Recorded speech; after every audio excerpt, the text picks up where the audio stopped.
lives, that will change history, that will change history, that will change history, that will change history, that will change history, that will change history. That will be the most beautiful day.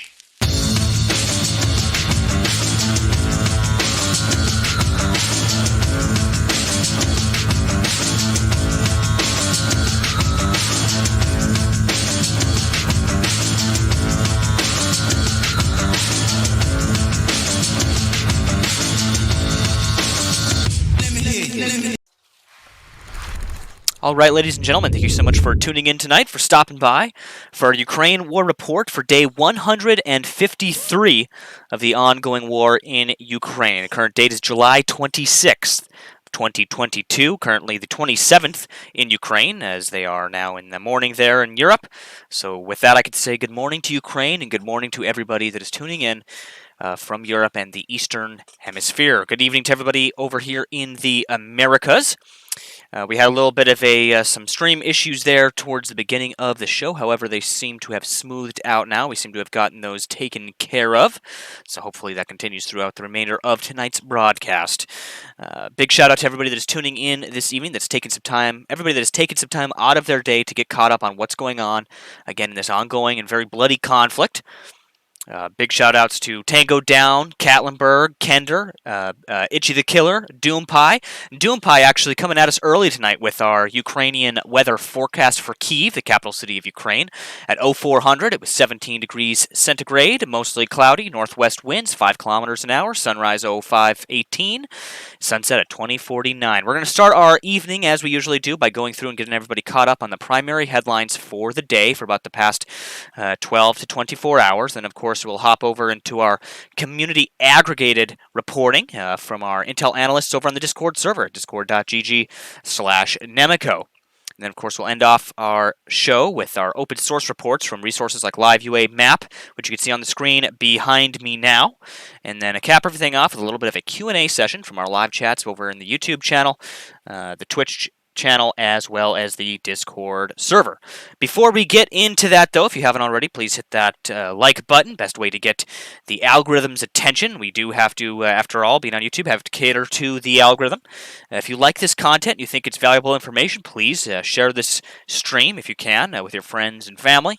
Best way to get this information out there and keep people informed on what's going on, which is important because it's our job here in the West to keep informed on what's going on in this war so that we can then put the pressure on our local officials, our local politicians, and make sure that they are sending the help and the aid to Ukraine, which they so very much need. If you haven't already, please subscribe to the channel, or if you're on Twitch, you can hit that follow button. It's the best way to get notified when new streams and new videos go live. Without further ado, we'll get right into our primary headlines for this evening. Russian forces have targeted the Odessa region over the past few days, striking private buildings and coastal villages in the early hours of this morning. Again, over the weekend, they attacked Odessa, the port city there. They've also, again, been attacking villages and targets on the outskirts of Odessa. This is coming from local officials who are reporting this information today. Russian shelling in Ukraine's southern city of Mykolaiv has also been reported this morning. Again, that's not too far from Odessa, along that southern coast there in Ukraine. The head of the city council, Alexander Sinevich, said a, quote, massive missile strike was launched in the south of Ukraine from the direction of the Black Sea, including with the use of aviation. So that's Russian aviation, again, that is involved in that attack as well. A residential area in Ukraine's second-largest city of Kharkiv has also reportedly been hit this morning. Kharkiv Mayor Igor Terakov said the attack by Russian forces was made on the city center. Meanwhile, Russia is moving convoys of military equipment into Kherson, that southern area of Ukraine, this Kherson region there. Ukraine military has claimed in a statement from earlier today, in an operation update posted to the Armed Forces of Ukraine's Telegram. This was late Monday evening, actually. The military said convoys of military equipment were seen moving through Melitopol in the direction of Kherson. We have more recent reports saying that that equipment is now in that region. Again, in other news, a major fire broke out in an oil depot of Budiansky. Again, a mouthful there, as some of these Ukrainian town names could be a little bit more difficult to pronounce there. It's the Budiansky district of Russian-backed Donetsk People's Republic. That's that DPR separatist region there in eastern Ukraine. This comes after Ukrainian troops shelled the province, according to local media reports. No casualties or injuries have been reported so far, but the occupying forces of the Donetsk People's Republic issued photographs which showed train tank cars on fire after those strikes occurred. The Russian state-controlled energy company Gazprom, which we have covered many times in the show over the past few months here, has announced now a drastic cut to gas deliveries, as we previously expected and previously analyzed here would happen on the show over the recent weeks. This comes through its main pipeline to Europe.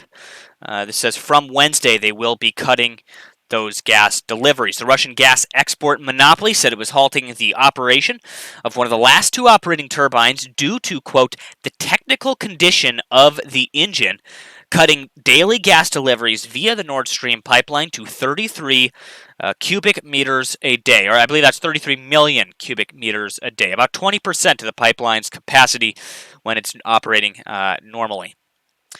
Ukraine's President Volodymyr Zelensky has called on Europe to respond to Russia's, quote, gas war by boosting its sanctions against Moscow. Of course, a lot of speculation points to the possibility that Gazprom is, again, blaming these gas shutoffs on technical issues, while in reality, this is directly coming from the Kremlin. They're telling them to cut the gas flows down so that they can put more pressure on the European Union.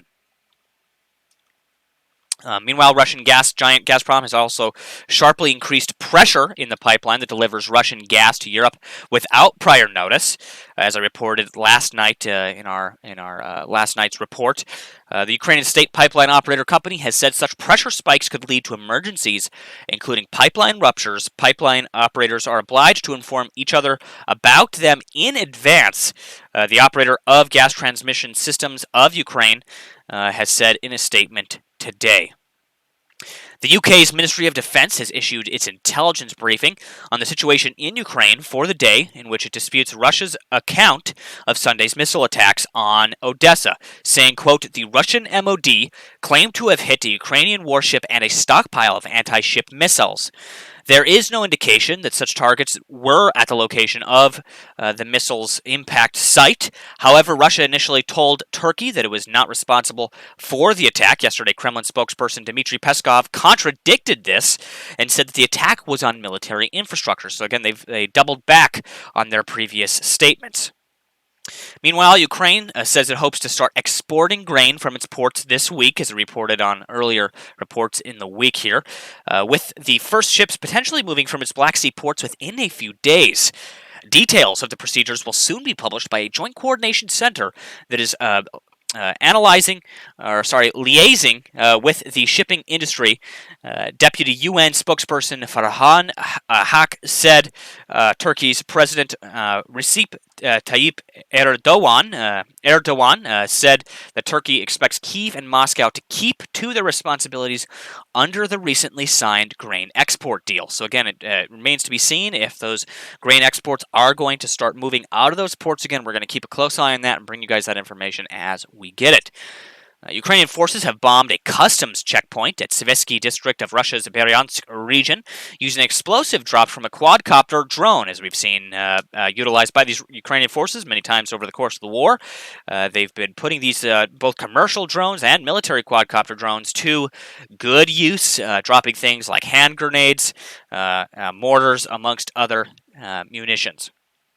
Melitopol Mayor Ivan Fedorov has claimed that Russian forces are holding more than 5,000 people in a queue at a checkpoint in Vasilivka in Zaporizhia Oblast as they try to flee the region.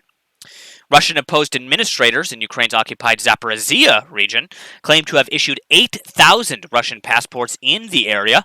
Other members of the administration have previously said that a referendum on the region acceding to the Russian Federation will most likely be held in September. Meanwhile, the Ukrainian Prosecutor General's office has issued new casualty figures for children affected by the Russian attack on Ukraine. It says that about 358 children have unfortunately lost their lives and at least 690 have been injured since Russia's latest invasion began on the 24th of February. The possibility, meanwhile, that Moldova could become the next territory to be invaded by the Russian Federation, quote, is still a hypothetical scenario, says Prime Minister Natalia Garvalarista, who told reporters, saying, quote, we are worried, of course, if the military actions move further into the southwestern part of Ukraine and towards Odessa, then of course we are very worried. As I have speculated many times on this show over the past few months, even right back to February, that if and when the Russian forces manage to pull off the capturing of their strategic targets in the Donbass, okay, so the areas of the Donbass region that they want to take over, if they are able to successfully pull that off, they will potentially pivot to the south of Ukraine, as we are currently starting to see here happen now. This means they will start to push more westward towards places like Mykolaiv, Odessa, possibly taking the entire southern coast from Ukraine, which would render Ukraine landlocked and would significantly hamper their economic opportunity. British Defense Secretary Ben Wallace has condemned those who chose to sit on the fence, quote, with Putin, saying the Russian president will, quote, in the end eat the fence and then eat you, he said. Wallace, who was on a visit to Bratislava on Monday, made comments during a joint conference with Slovakian Defense Minister Jaroslav Nad in Bratislava. Russia's top diplomat said Moscow's overarching goal is to topple Zelensky's government. Speaking to envoys at an Arab League summit in Cairo, Egypt on Sunday, the Russian Foreign Minister Sergei Lavrov said Moscow is determined to help Ukrainians liberate themselves from the burden of this absolutely unacceptable regime. Again, to remind everybody, to reiterate here, those are the words coming directly from the Russian Foreign Ministry. They're basically saying they're liberating the Ukrainian people from the burden of an unacceptable, absolutely unacceptable regime is their choice of words there. Again, that about sums up our primary headlines for this evening. We're now going to hop over onto our community aggregated reporting from our Discord server. That's discord.gg/Nemico. We house this reporting in our Situation Room, which is vetted, and again, people post there every day. Again, this is community aggregated news. This is news that is brought to you by the people which are watching this stream right now. Our first post tonight comes from longtime power poster Kayuka. Starting on a little bit of a kind of interesting note here. This is a Russian truck with improvised armor. Some pictures here seen on screen. You can see they have done a little bit of artwork there on the front to make themselves look a little bit meaner than I think they truly are. You can see here they have definitely been attaching what looks to be some makeshift armor plating to these, what looks to be possibly a supply truck. This, again, maybe could possibly be a MLRS vehicle. I'm not exactly sure here, again, as I'm not a military hardware expert. Our next post here comes from Rat Lady on the Discord. This comes from a source here on Twitter, which we have used a few times here. Again, it's unverified, so I do like to make that known to you guys when these sources are unverified, even though if it's credible information. This is a video that was posted here to Twitter showing some Azov fighters operating artillery weapons. We'll go ahead and take a look at that now. But before I do so, I'm going to switch over to our large screen so that you guys can see these posts a little bit better here. All right, let's take a look at this video here, posted again by TPYXA English on Twitter here. Shows some Ukrainian Azov forces fighters here operating some artillery weapon systems in a very cinematic looking video here, I might add. There's some heavy metal music playing as well, which I'm refraining from playing for you guys as I don't want to get a copyright strike here on our stream. But nonetheless, it shows a little bit of content here. You can see that Ukrainian fighter enjoying the smell of an artillery casing in the morning. Let's go take a look at that one more time. Let's take a look at that sniff there he gave right there.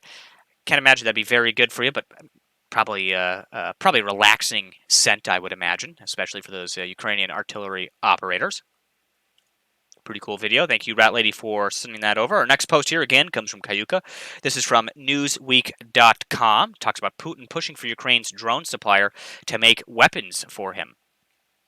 Let's take a look. I'll read you guys a little bit of... actually, I think we have a video here we could show you.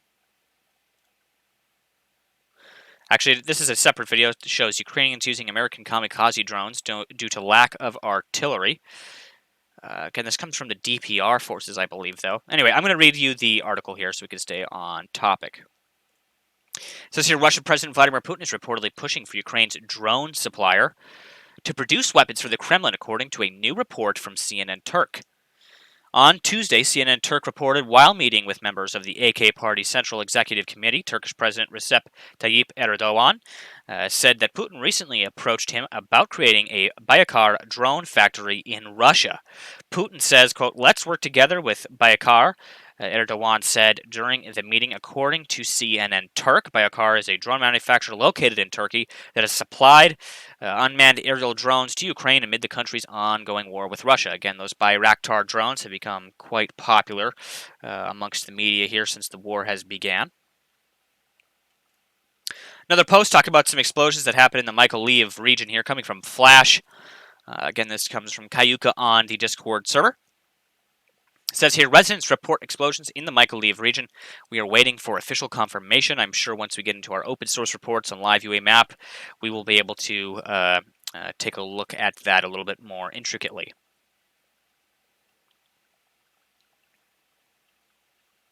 Next post here, again, comes from Kayuka. This is from OSINT Technical on Twitter here. Again, unverified. It shows Ukrainian DJI Matrice 300 with a munition rack holding 8 modified VOG-17 grenades.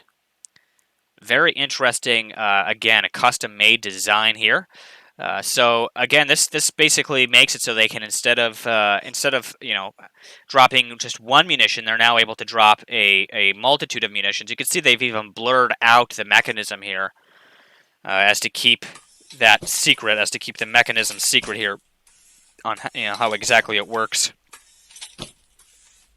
If there's one thing I could say about the Ukrainian soldiers on the ground is they have been hella resourceful since this war has began.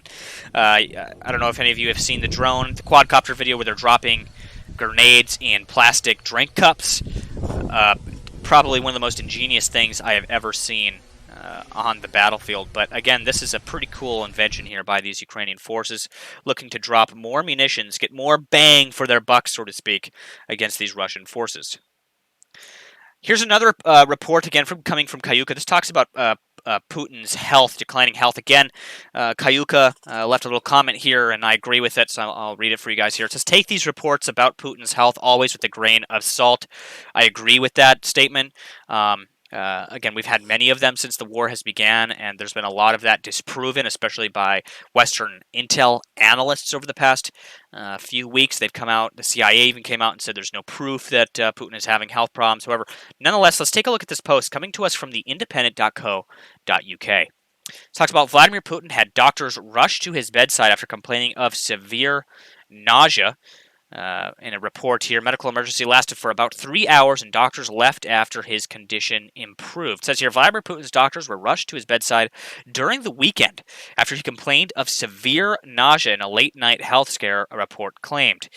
The 69-year-old Russian president required urgent medical care, which forced his paramedic team to call additional doctors for a medical emergency lasting about 3 hours.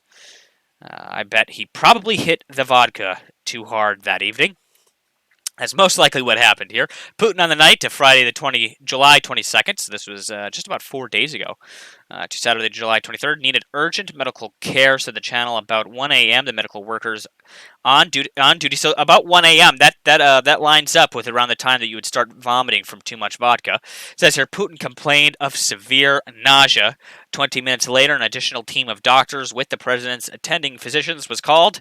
The channel further said. So again, take this with a grain of salt here, but it's nonetheless an interesting report here, coming again from theindependent.co.uk. We have a very nice post here coming from the Institute of the Study of War. We'll take a look at that now. This also comes from Cayuga. It says, geolocated social media footage from July 25th shows that troops of the Wagner private military company, which we have talked about many times on this show here, operating within Ukraine, directly for the Russian government, have advanced into the Luhansk. Russian and Ukrainian sources noted that Russian forces are also taking control of the territory of the Volhydar power plant in that region. It's again coming from the ISW here. It says new Russian forces made marginal territorial gains south of Bakhmut on July 25th, but are largely suffering from the same fundamental limitations that prevented them from rapidly gaining substantial ground during the offensive operations in Luhansk Oblast. You can see here some very interesting maps here. Showing some of these force movements here by not just the Russian forces, but by the Ukrainian forces as well. Notice here in blue, we do see some partisan Ukrainian warfare occurring in some of these areas as well, so that's very interesting.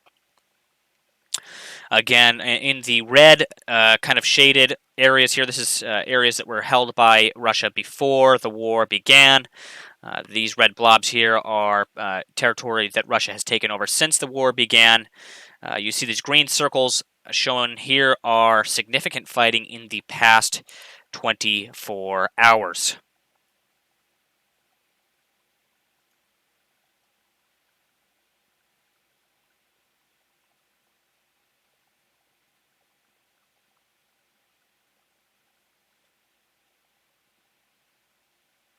So again, we have another post here coming from, I believe this was also Cayuga who posted this. These are videos. Eyewitnesses claim that explosions in Kherson occurred in the direction of the strategically important Antonivka bridge. And we have a few videos here coming from that bridge. This comes from Telegram here. You can hear in the background some explosions occurring. Now we have another video here that shows at least 6 impacts here. So you can see 1, 2,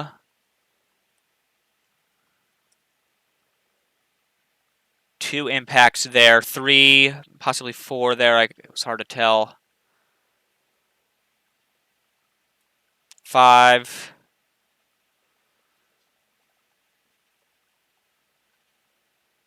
6, 7. Okay, so that's probably our 6th or 5th there actually. So I think I overcounted that other one.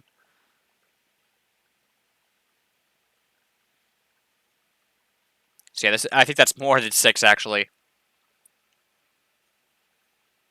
Again, this apparently happened in the direction of the strategically important Antonivka bridge near Kherson.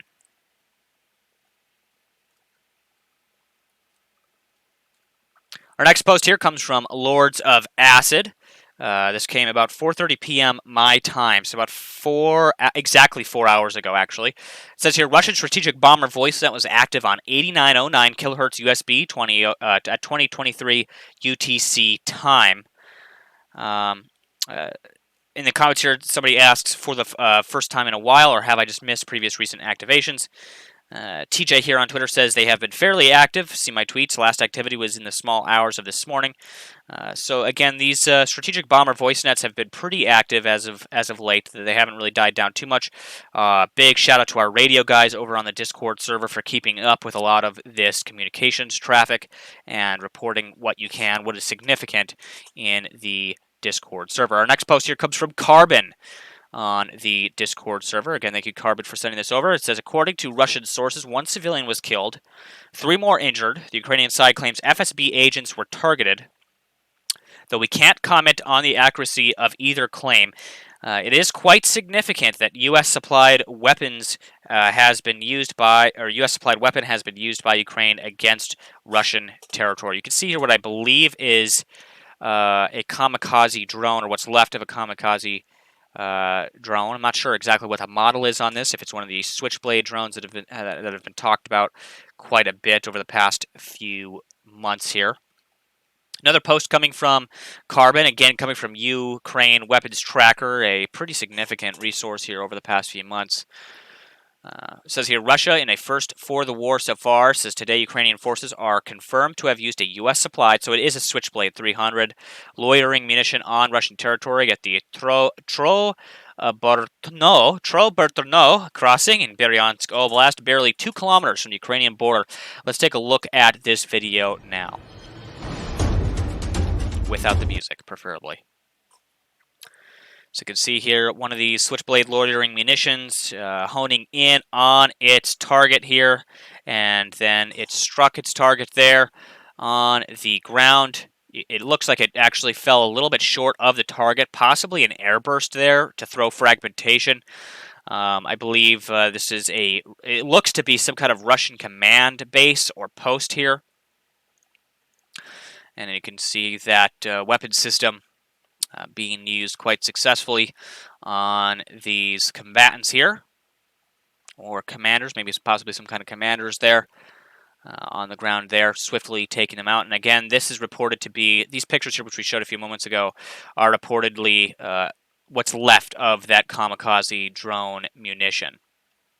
Again, thank you to Carbon for posting that. Our last post for this evening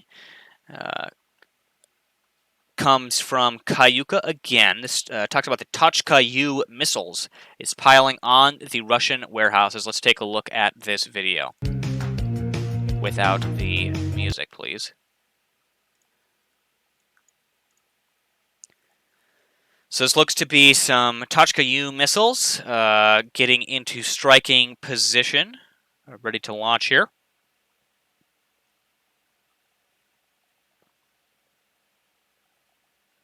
And firing off of their munitions there.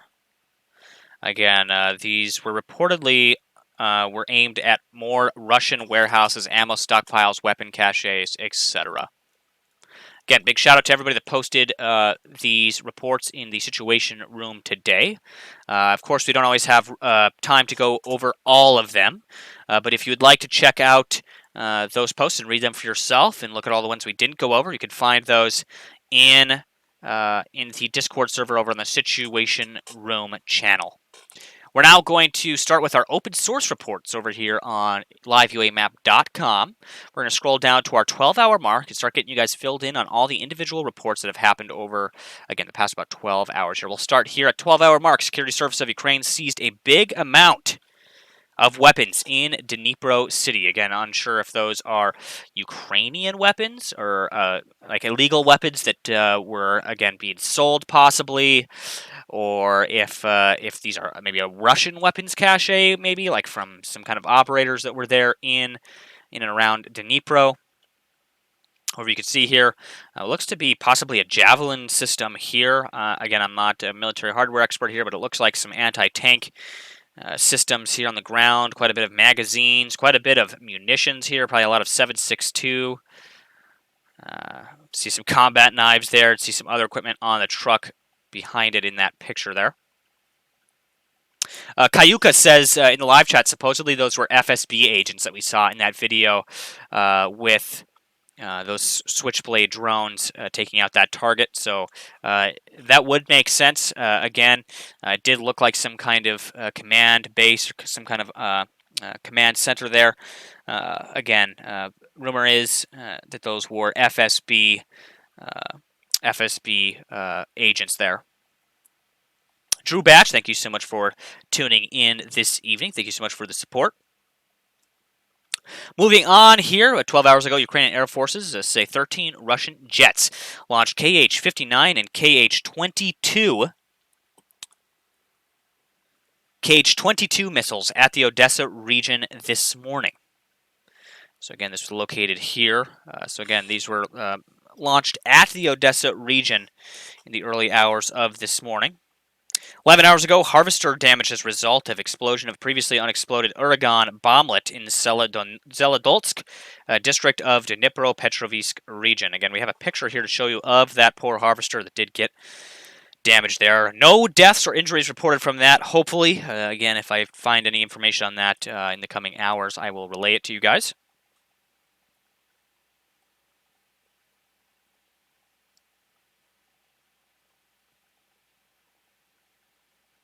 11 hours ago here, says Germany has delivered the promised Mars 2 MLRS to Ukraine. In addition, 3 more self-propelled howitzers were handed over as well, says the Defense Minister Karstine Lambrecht, SPD, says on Tuesday in a report. Some other political news here. Poland's president says he and Lithuanian counterpart President Nazida are planning further visits to Kiev in the coming days. Again, good to see more diplomatic trips being taken to Ukraine. 10 hours ago, 16-year-old boy unfortunately lost his life as a result of an explosion of an unknown device in Koralivka village of Kiev region. Most likely an unexploded ordnance that was left behind there by those Russian forces. You can see here a picture shows the body blurred out here, but where the explosion occurred. This looks like some kind of like a anti-tank guided munition, like some kind of rocket launcher there, possibly. Again, not sure if that's what caused the death or not. 7 hours ago, Ukraine's national oil and gas company, Naftogaz, has declared default on Eurobonds payments as of 7 hours ago. Also at the 7-hour mark, explosions reported in the Bakhmut. You can see where those were located here on the map in the dead of the city there. Dead center of the city of Bakhmut. You can see quite a lot of explosions and shelling has occurred along the conflict line over the past 24 hours as well on the map. I believe that's worth noting. 5 hours ago here, explosions reported in Kherson, possible air defense active at that time. You can see where those were located on Russian territory. So again, this is Russian-held territory. I shouldn't say Russian territory. This is Russian-occupied Ukrainian territory. So this was most likely a Ukrainian strike fired from the blue shaded area here onto these targets here in Kherson. Again, here 4 hours ago, you can see that video of that Ukrainian Switchblade 300 loitering munition strike on that Russian border checkpoint. So it was a checkpoint. Okay, so that was a checkpoint there. And again, it is believed that those were FSB agents which were struck as a part of those attacks. 4 hours ago, missile strike reportedly at Antonovsky Bridge in Kherson, as I reported on earlier in our community aggregated news. Let's take a look here at what our source material has for us from Telegram. Has a few different videos here. We'll take a look at those. You can hear the explosions in this one.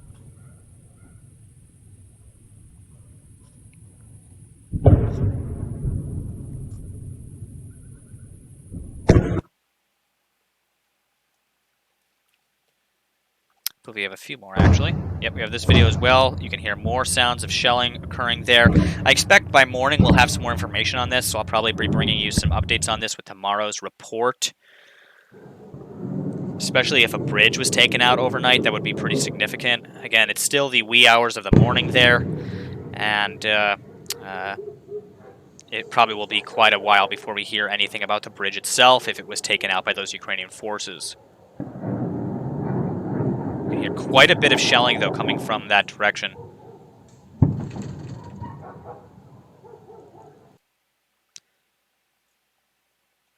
Our last post here for the night says Russian troops at the Vulgaris power plant.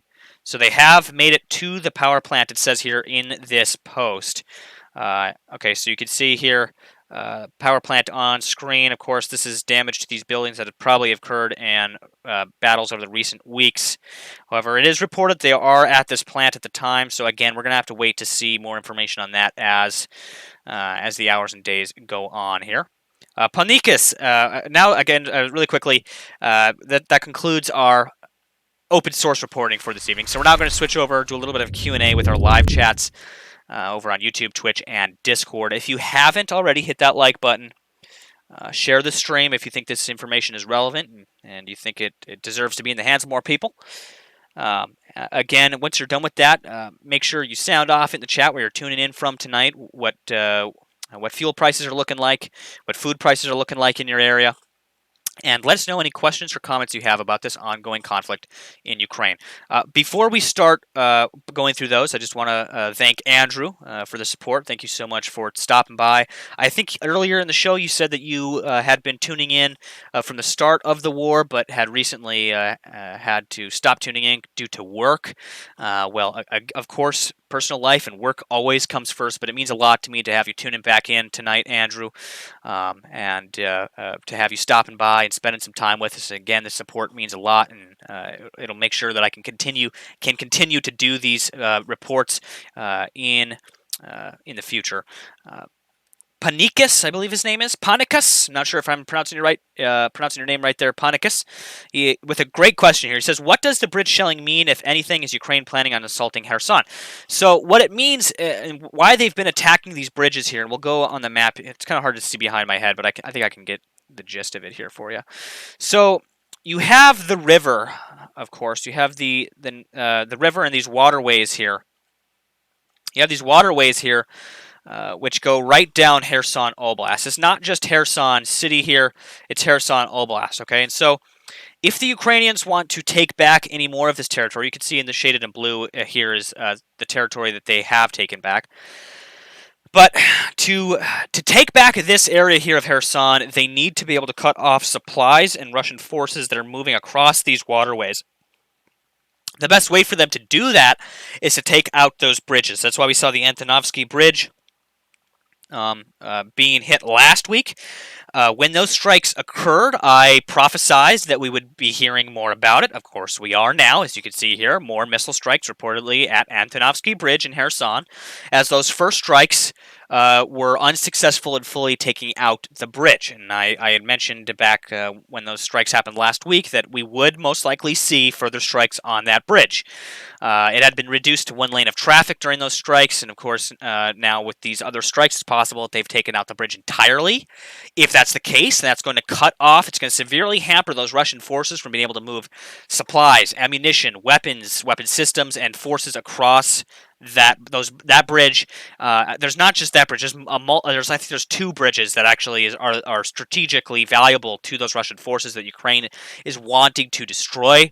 To answer your primary part of your question, yes, Ukraine does want to take back Kherson. They don't want to just take back Kherson. They want to take back Zaporizhia as well.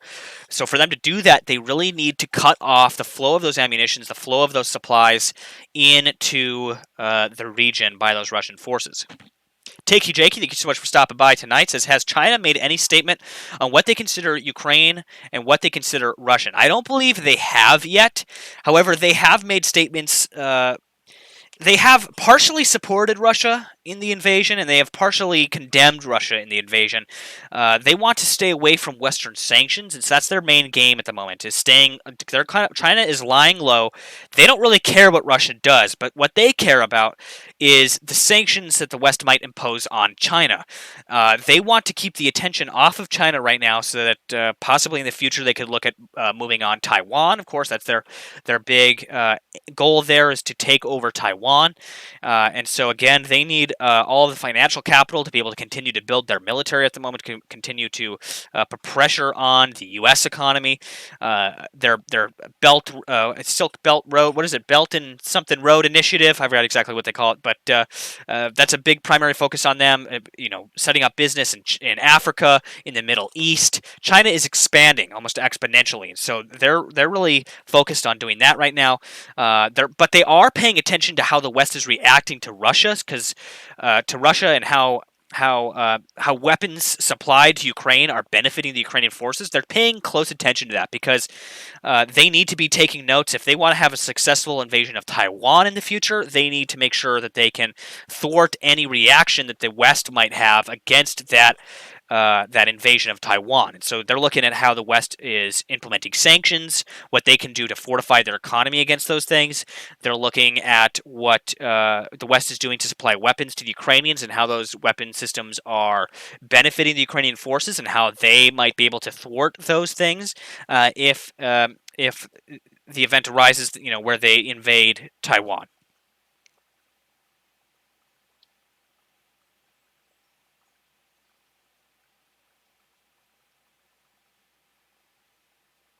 Kayuka says, by the way, if anyone has suggestions, requests, ideas regarding my daily situation room spam, please let me know. Kayuka, you've been doing a really good job. That's why we call you our power poster. For me, when I go to read them through, I like to include other people in those posts, and so sometimes you overpower a lot of those other people's posts, which is fine. I mentioned that's okay. It's up to me to go through and make sure I'm including other people in those posts. Uh, as for how you're posting, you're doing a great job making sure that you're adding like little comments in there, to say, take this with a grain of salt, or saying this comes from an unverified source, etc. That is good. All of the work you have done is absolute stellar job. You've been doing a good job there. I don't have any improvements for there or any requests at this time, but if I think of anything, you'll be the first person to know. We might have to make you your own rank in the future here for our situation power posters. They might end up getting their own ranked to benefit from putting in that hard work over there on the Discord server. I'll be looking into that in the coming weeks here. It takes me time to get this stuff. I'm extremely busy. I got more jobs than just what we're doing here with the reporting. So things like working on the Discord and stuff often have to wait.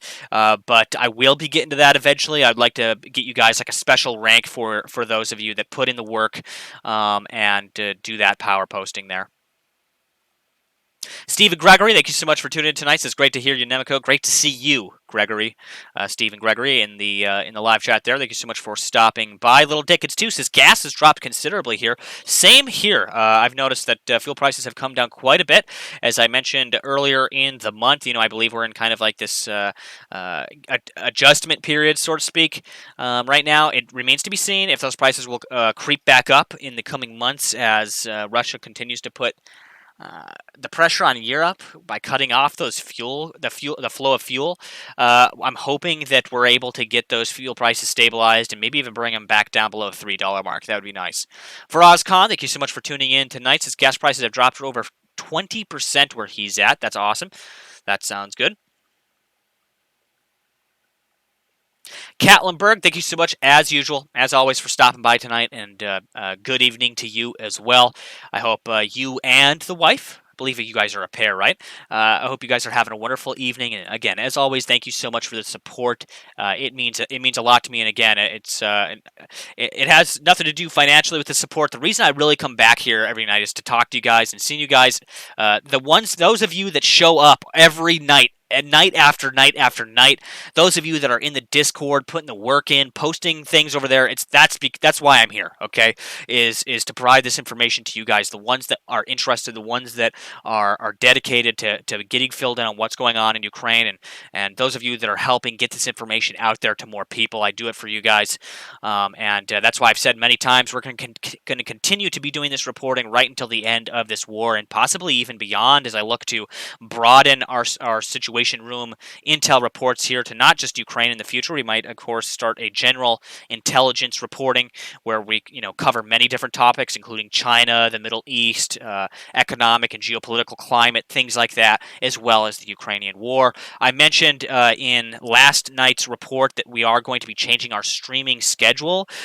We might be bumping down from doing every night reports to instead doing a once weekly report that'll be bigger and larger in scope, changing up the format here, possibly getting rid of our beautiful bald-headed digital avatar and upgrading to a more streamlined format. I've been looking at doing that and making a bunch of improvements, and then what that will do is allow us to post more video content. So instead of doing the every night reports, we'll have a big weekly report on the Ukraine war, but then I can post more video content, every day or every other day. I can post you guys content on in video format on the YouTube channel that can be more edited and more streamlined. I can put more work into that stuff then. So I'm really looking forward to doing that here in the sorry, Mother Saki, I totally forgot. It says one more time at Nemico Network, I PM'd you the videos we talked about yesterday. I want to show you guys these. So Mother Saki, aka Rat Lady over on the Discord, sent me this video yesterday of some of these thermite munitions used over the Donetsk region. You can see firsthand what happens when they strike objects. So I'm sorry, I almost forgot about you there, but I have these here up on screen. We could take a look. So these are basically an incendiary airdropped munition, which is used to burn down usually foliage, which again, in Ukraine, you have some densely forested areas. Ukrainian forces are hiding in those areas, and then the Russian forces want to come. They want to be able to, see where those targets are so they can strike them. So what they do is they send in these incendiary munitions to burn up some of that foliage. Sometimes they're used to start buildings on fire as well. Let's take a look here. Офигеть. Но это ПВО сработало, других вариантов нет. А, зажигалка, фосфор. Фосфор пошел.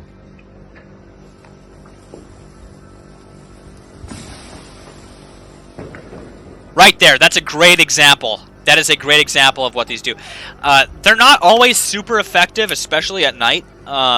It's starting fires, like when it's wet and stuff like that. But in the dry brush in the summertime here, they could be extremely effective at starting that brush on fire. In urban areas, I imagine they're probably a little bit less effective. However, take what I'm saying with a grain of salt, because I'm not a military weapons expert. But I could tell, I've seen a lot of footage of these used. Офигеть. And I've noticed when they're used in urban areas, especially in the nighttime, they're not as effective at starting these fires. But in almost all the footage I've seen of them being used in the daytime, in very wooded areas, like in fields and stuff, they immediately start fires. Like 100% of the time, they can burn down a lot of brush and start pretty massive fires, which can be pretty devastating to not only local farms, growing wheat and stuff like that, but the main use, again, is to clear areas of foliage so that Russian forces can then target things like trenches and bunkers and stuff like that might be concealed, firing positions even, that might be concealed within that foliage.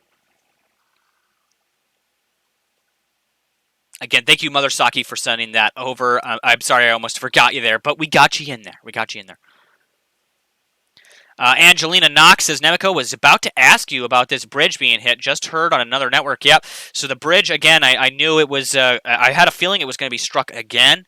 And again, tonight we saw reports that it has been struck. I hope tomorrow, with tomorrow's report, I'll have more information on that bridge, if it has been taken out or not. Lost B83 says, Nemico, do you think China will shoot down Pelosi's plane going to Taiwan? No, I don't think that will happen. I don't think that will happen at all. China would have hell to pay, so to speak, if that occurred.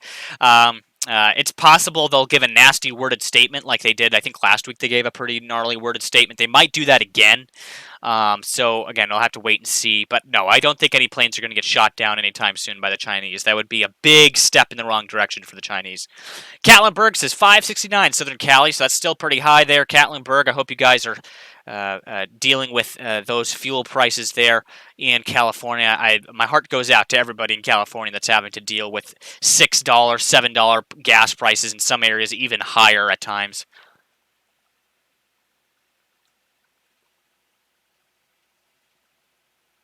Catlinburg says Belt and Road. Thank you so much for telling me that. Yeah, I forgot the exact term in there. Belt Initiative, Belt and Road Initiative. Yes, it's like a Silk Road Initiative, basically, that they're doing there.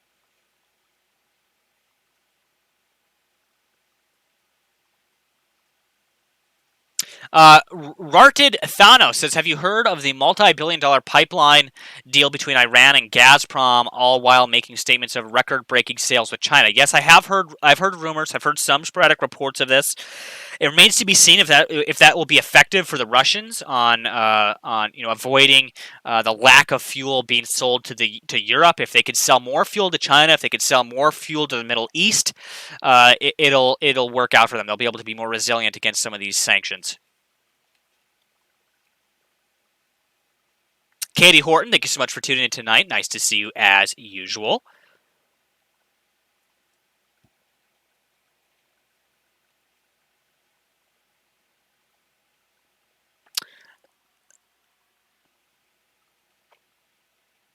Noah X says, I missed a donation. No, I think I got Catlinburg in there. I mentioned Catlinburg, right? She was the one that supported, I think, with a super chat. Again, big shout out to Catlinburg. If I missed anybody, big shout out to you. If I missed you, let me know in the live chat, and I'll make sure to let you know. Another big shout out to Andrew for supporting us tonight as well. Dicky Jakey says, whom thanks Nemico Network. You'd think a country would now think twice whether an invasion of Taiwan is worth it, but countries aren't always rational. Well, here's the thing, Dicky Jakey, about China and Taiwan. As I said earlier, they're in a beneficial position. Okay, they're watching what's going on with Russia and Ukraine. So they're able to learn from all the mistakes that Russia is making. They're able to learn from all of the moves that the West is making. Okay, so they will be in a better position. Arguably, they will be in a better position to invade Taiwan after this because A, they will know how exactly the U.S. is going to react, and the West in general, how they will react. Okay, they know exactly how Western weapons will be utilized if they are utilized in Taiwan. They know exactly how to fortify their economy against sanctions, which will be put in place if they invade Taiwan. So, I think some intel analysts would argue that they are in almost a better position now than they were before the Ukraine war broke out. I think there probably is some hesitancy amongst the Chinese government, for invading Taiwan now, after looking just how much of a fuck up Russia has had in Ukraine. Okay, again, sorry for my French, but that's the only way to really put it. That's the only way to put it is bluntly like that. But I think on the other side of the spectrum, they are looking at this as a learning experience. Okay, they're looking at this as a learning opportunity. Katie Horton says Oregon is staying at about 508 for gas now, so that's it looks like it's stabilizing. But again, not where we'd like to see those fuel prices over there on the West Coast. I'd like to see you guys get back down to the $4 mark. Poticus says, well, Biden did strike a production increase deal with OPEC+. Plus, yeah, I heard about that. Again, that is another reason why we're having this adjustment here in our fuel prices, and they're kind of trending downward. The market is getting a little less volatile right now, but I expect later in the summer we might see an uptick. Okay, that's what I'm speculating here, so don't take my word on it. But we possibly might see an uptick again in those fuel prices later in the year.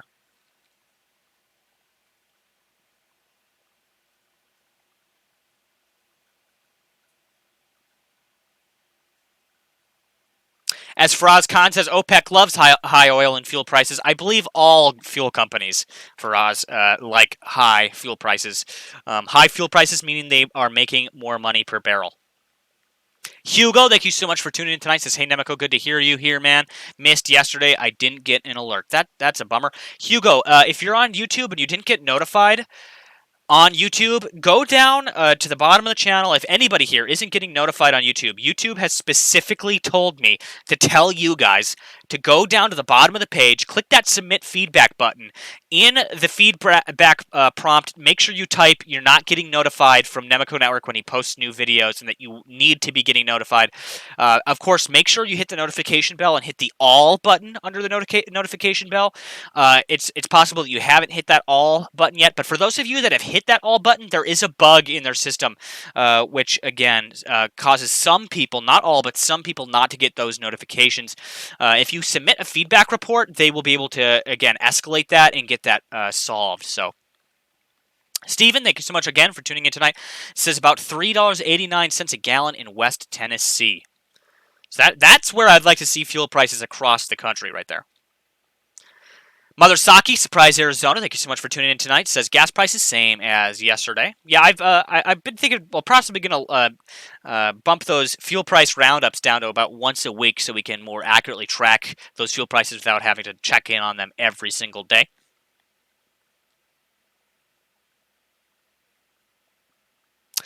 Drew, again, thank you so much for stopping by. He said, would love to be a part of what you do for your company. If you're ever looking for help with anything from social media to logistics, marketing, editing, I can wear many hats. Always happy to help. Well, Drew, the biggest way to help is joining in on the discussions here, sharing the stream, and just overall supporting us and joining in the communication here on the Discord server and in the live chats. The biggest way to help us out. But with that said, you can always drop me a PM. You can always become more involved over on the Discord server, and you never know, we might just need some help in the future. Lost B83, thank you so much for tuning in.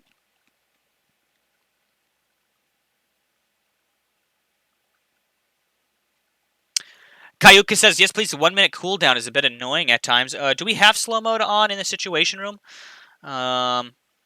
Yes, we do. We have a 1 minute slow mode. Kayuka, I'm going to take that down to 10-second slow mode.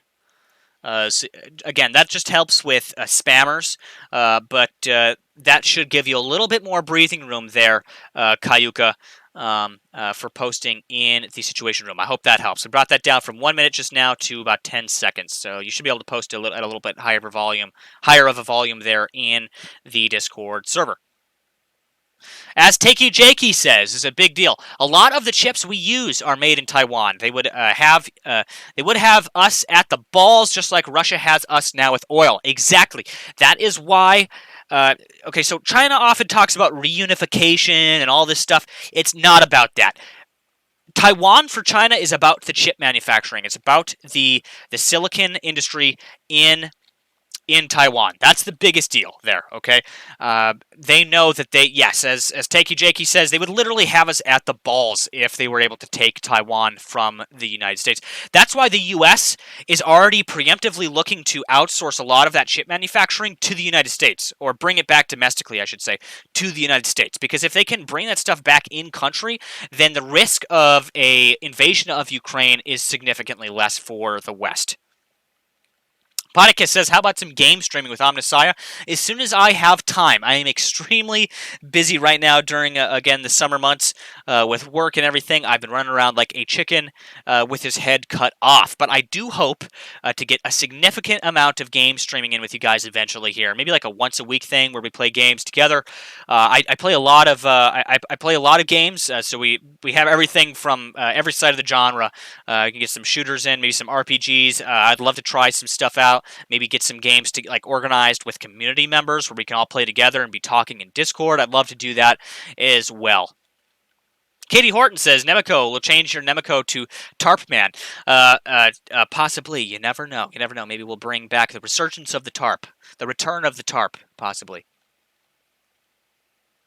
Unstinkable says, to be honest, I'm watching this because it's a daily report. Well, don't worry, Unstinkable. We're continuing the daily reports for the foreseeable future. We do have a plan eventually, once news slows down to a point of a grinding halt. We may eventually have to resort to doing a once-a-week report, as I spoke about yesterday. For now, though, we're continuing on with our daily reports as usual. Even if we break it down to just a once-a-week report, like a weekly report, we will still have daily videos which we will upload to the YouTube channel, which will be updates on what's going on in Ukraine. Okay, they'll probably be more condensed. They will be shorter, of course, but we'll be able to pump out more video content to you guys, and I think in the long run that'll be more beneficial for you guys, especially for those that want those updates every day and want to stay up to date. They'll be able to do so kind of easier, being able to go and watch like a shorter update video that is pre-compiled, and instead of doing the live shows, which sometimes are done late, some people miss them, etc. And so again, for now we're doing the daily shows, but possibly moving into the future we'll be changing our schedule. But for now we're not going anywhere, and of course we'll be updating everybody for the foreseeable future until this war has been completed.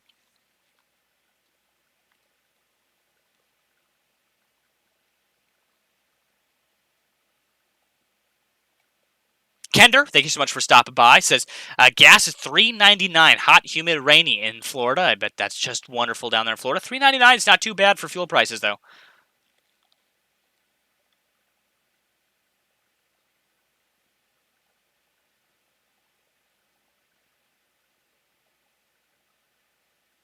Dirk Clavis-Spieler, thank you so much for tuning in tonight. Says, those look like 4th of July fireworks. Indeed, that's one of the first things I thought when I was watching some of those incendiary videos. They do look like some fireworks, like willows, I think is what that type of fireworks shell is called, if I'm not mistaken.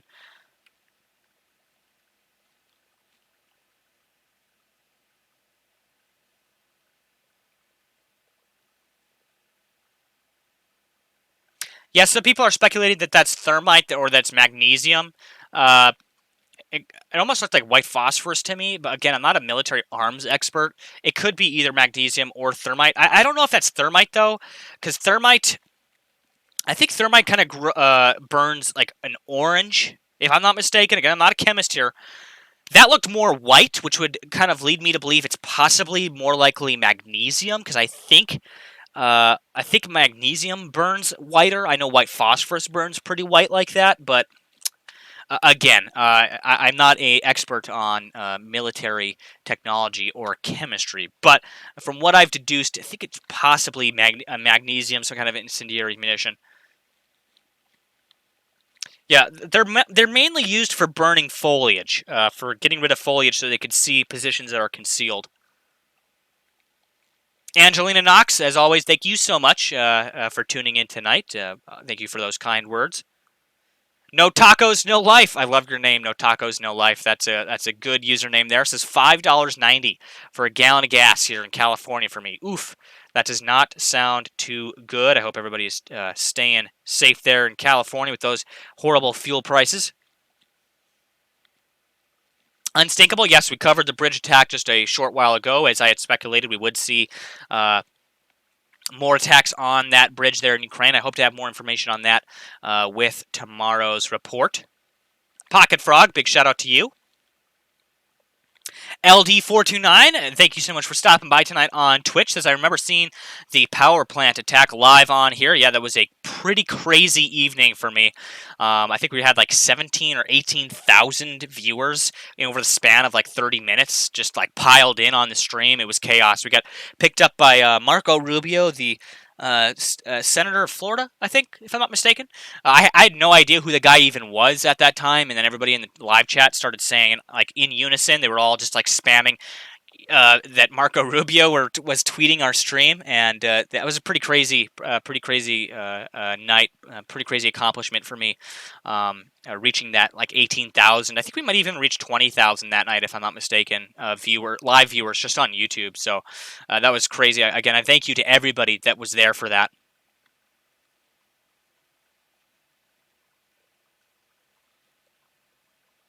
Just scrolling through our chats here, making sure I'm not missing anything here.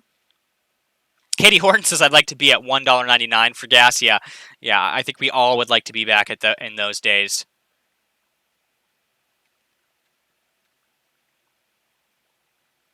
Barbara Brownell says uptick in late August for Labor Day. I don't think it's just going to be for Labor Day, but just that late summer travel seems to increase for tourism and vacations and stuff like that. But then as we get into the holiday season, that starts to increase prices as well. But the big thing here, when I talk about that late summer uptick, is we most likely will see an advance by the Russian forces later in the year. It's possible we could see further sanctions hitting Russia later in the year, and so they could cut off more fuel. That could make things more volatile in the fuel markets. Again, we'll have to wait to see.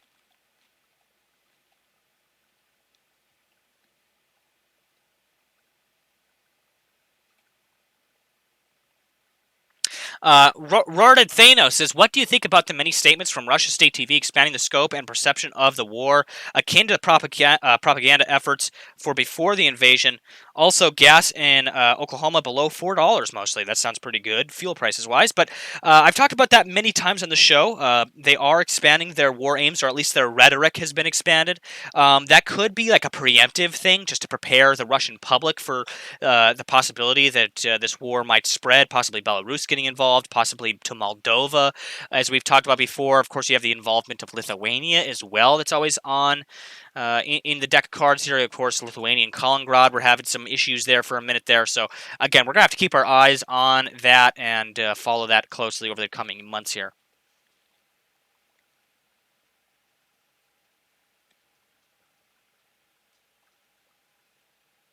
Just scrolling through here.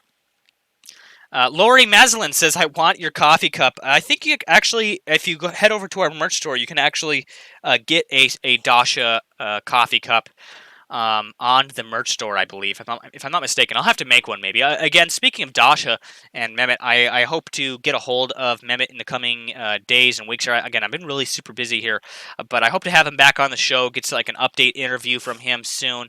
I'd love to talk to him again, have him on the show. We'll ask about Dasha and get some updates for you guys on how he's been doing. That's, by the way, for those of you that don't know, that's the cat on the cup is Saint Dasha.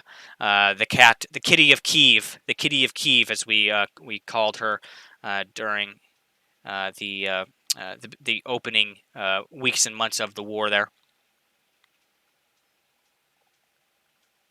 El Nini, thank you so much for tuning in tonight. Thank you for those kind words there.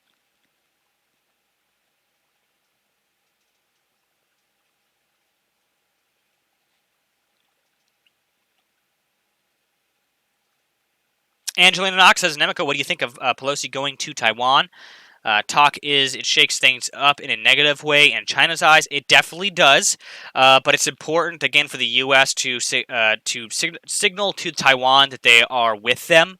It also signals to the Chinese that that the U.S. is not playing around with Taiwan, and that they will defend Taiwan, and they will commit to their they have a commitment to defend Taiwan, and that they need to back that up. That's basically what that means.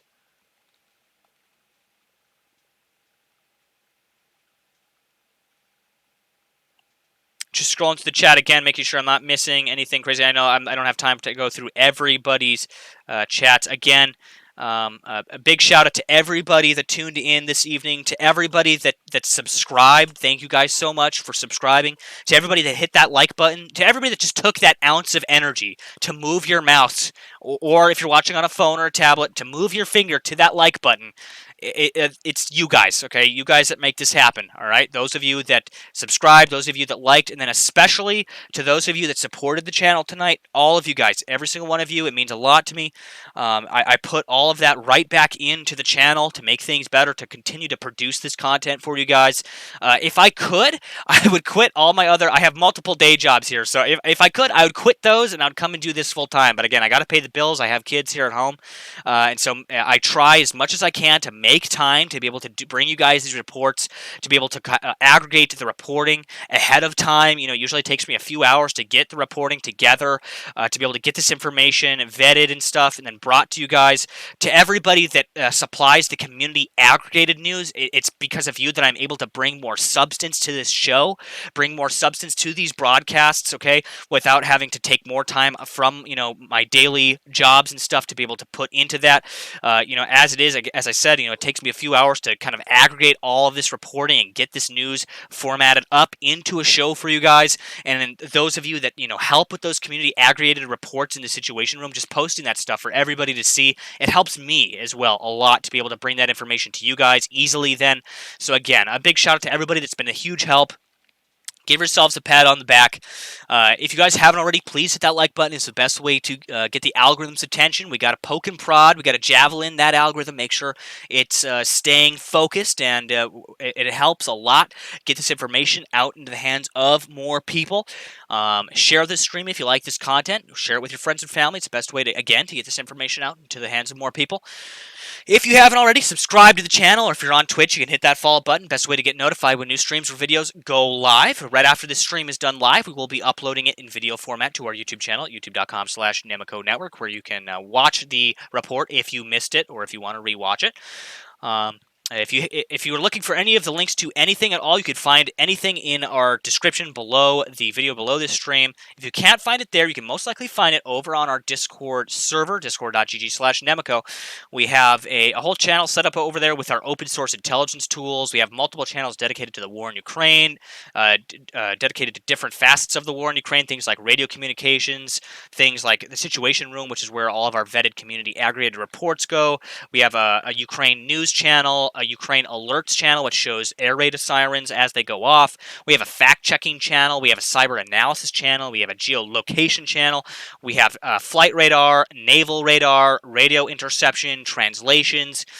We have a channel dedicated for listing fundraisers. We have a channel dedicated for speculation on what's going on. We have all sorts of great stuff over there on the Discord server. Anybody is welcome to join. Make sure you read the rule sets first before you hop over there. Stephen Gregory says, Nemico, maybe you could have a Nemico bikini contest. Just thinking. I don't know about that one, but possibly we'll keep it in the deck of cards for the future. Again, thank you to everybody that took some time out of your day to get filled in on what's going on in Ukraine. We'll be back here again tomorrow, I believe at 8 p.m. Eastern Standard Time. I might end up having to have a late report or an early report tomorrow, as I have some other work commitments that I got to get to. If I do, I will have to let you guys know ahead of time on the community page of the YouTube channel. or over on the announcements channel in the Discord. Those are the two places to find out when we're going to be live, what time. Of course, you can always keep an eye on the notifications when our stream gets put up. It gets put up in advance, about an hour in advance, to let everybody know when that stream will be going live. Again, to everybody that stopped by tonight, big shout out. Thank you so much for taking some time out of your day to be here with us. Until next time, everybody, you're watching Nemico Network.